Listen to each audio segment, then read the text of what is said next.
Prajem dobré ráno celému Slovensku zo Svitu, čo je na východe Slovenska, ak by ste náhodou nevedeli. Myslím si, že v tejto chvíli nenájdeme veľa rodín na Slovensku, ktoré nemajú vo svojej chladničke spišské párky alebo špekáčky. Víkend sa blíži, určite sa chystáte grilovať.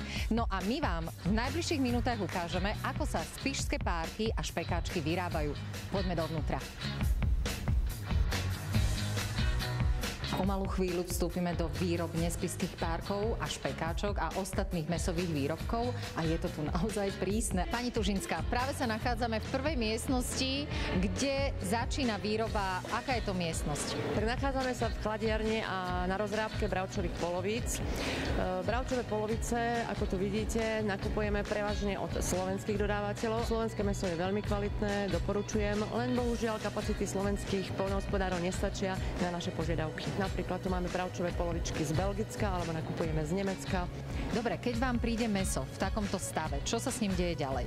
Mäso sa uskladní v chladiarni bravčových polovíc, skontroluje sa jeho teplota, ktorá musí byť maximálne 4 stupne Celzia a potom sa mäso posúva na rozrábku. Rozrobí sa na jednotlivé trhové druhy: stiehno, pliecko, káre, krkovička, bôčik.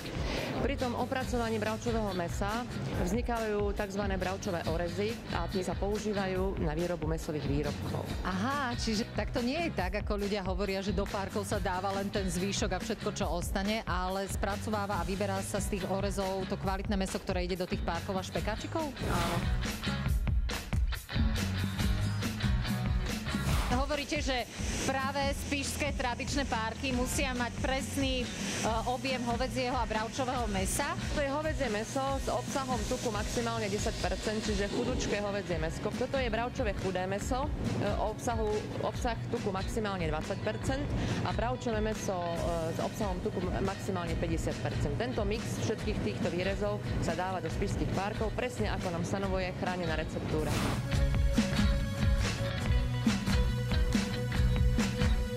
Nachádzame sa v miestnosti tzv. Miešareň, kde sa miešajú spišské párky. To znamená, surovinu, ktorú sme si pred chvíľou pozreli, presunieme do tejto miestnosti a vloží sa do tohto technologického zariadenia.